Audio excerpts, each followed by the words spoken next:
YouTube, what's going on? It's Tasia here, and I'm back with another banger today. I know it's been a while since I last posted on YouTube. I was actually sick last week, and I'm still suffering a little bit, still battling a chest cold, but I'm good to film a video for you guys.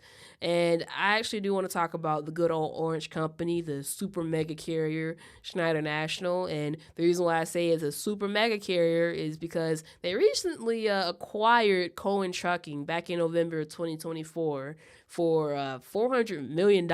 And despite them actually being a super mega carrier, it seems like they may actually be on the decline, which is interesting. I look at their profit margins, their charts. I'll put it right here for you guys to see. But you guys see that big old crash, that dip? That represents an 8-year low of only 2.3%. Now, like I said, I've been getting messages from people asking me whether or not Schneider National is worth it or not. Now, ideally, when you go to these mega carriers, you want to spend at least a year there to show these other smaller carriers, the better carriers that pay better, that you at least have some sort of stability when it comes to employment, because the truth of the matter is trucking can be very volatile. They at least want to see that you have some sort of resilience. You can stick through the good and the bad with a trucking company. But what happens when everything is just all bad? Because it seems like now we're living in unprecedented times, because nobody can't afford a house. Wages are on the decline despite record inflation, and even now inflation is going back up. And yeah, we're living in unprecedented times, and it just seems unacceptable when you have the Orange Company starting their tanker drivers off at 34 cents a mile in 2025. You can't make this stuff up, you guys. Despite these companies, being against job hoppers, can you really blame them for job hopping? Can you really blame them? When I started at Schneider, the pay was much higher than 34 cents a mile.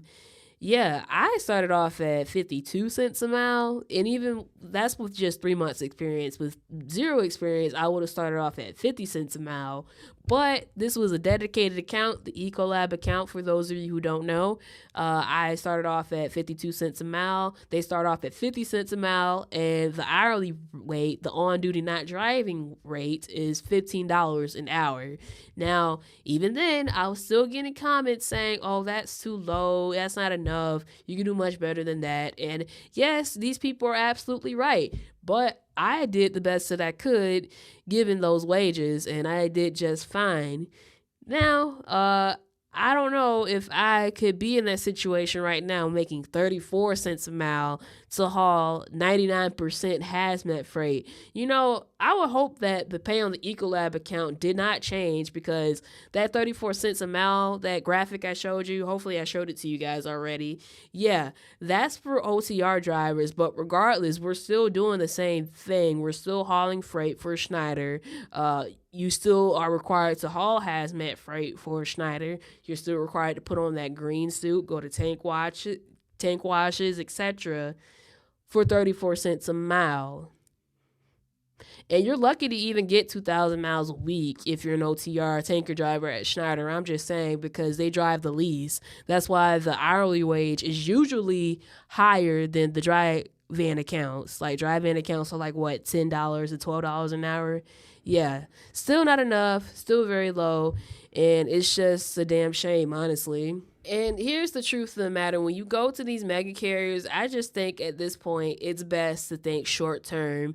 Yes, it's ideal to, spend a year at these companies, get your experience, but now it's like, just do the bare minimum and leave at this point, because these companies just don't have your best interest at heart.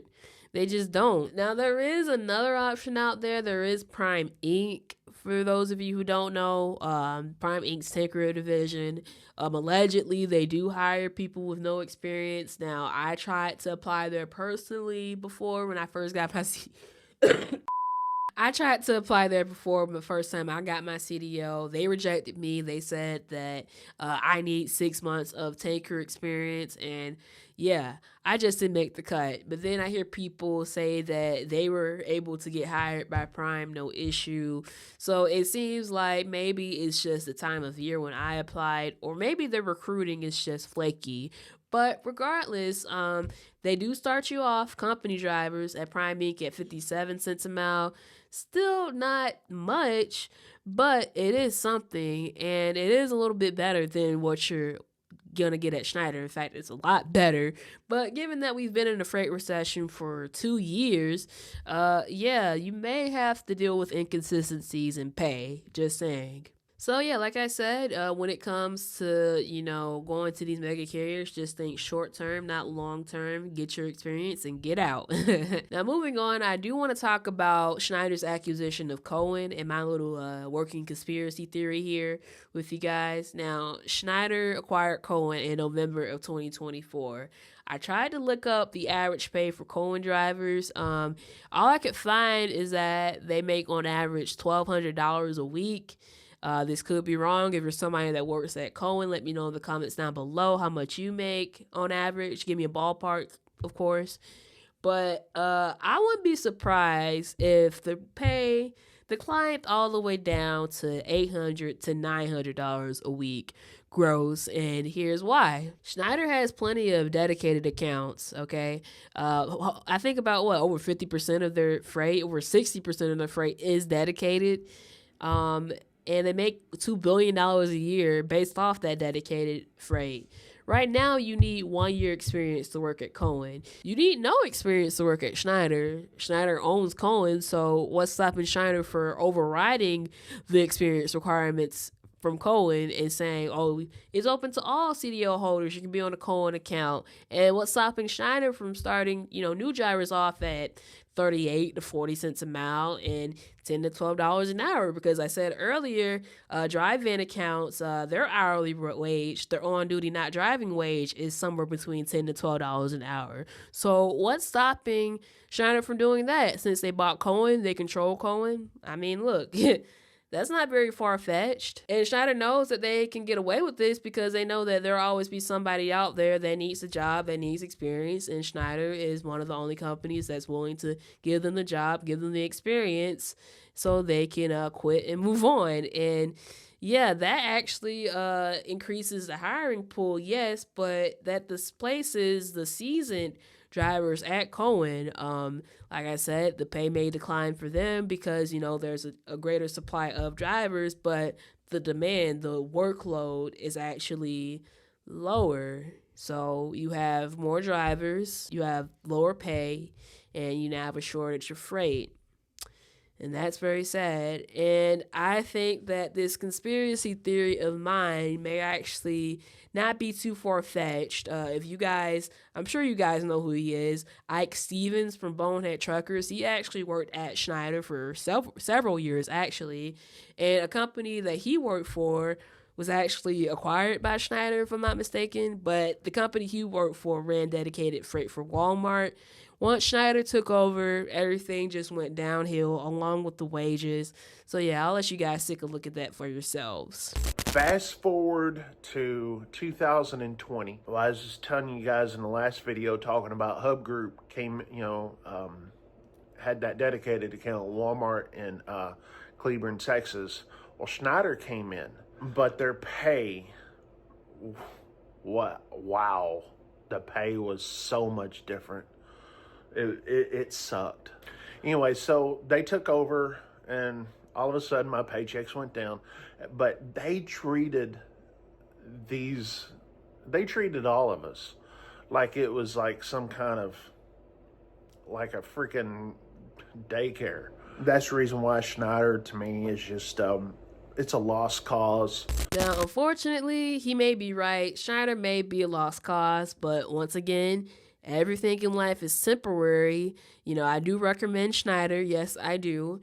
But I recommend them for getting as much experience as you can and moving on and finding something better. I know they want to promote how they're a company that hires to retire. Don't do it. Please don't do it. I do not recommend being at that company for 20, 30 years. Please move on at your earliest convenience. And thank you. But yeah, I'll end the video here. I'm not sure if I already mentioned it before, but I did gain like 50 subscribers this week, which is awesome. And I didn't even post a video last week. So I really do appreciate you guys for tuning in. You guys are the greatest. You guys are the best audience on the internet. And if you enjoy videos like this, please comment, rate, share, and subscribe. I'm Tasia Woods, and I'll see you next time.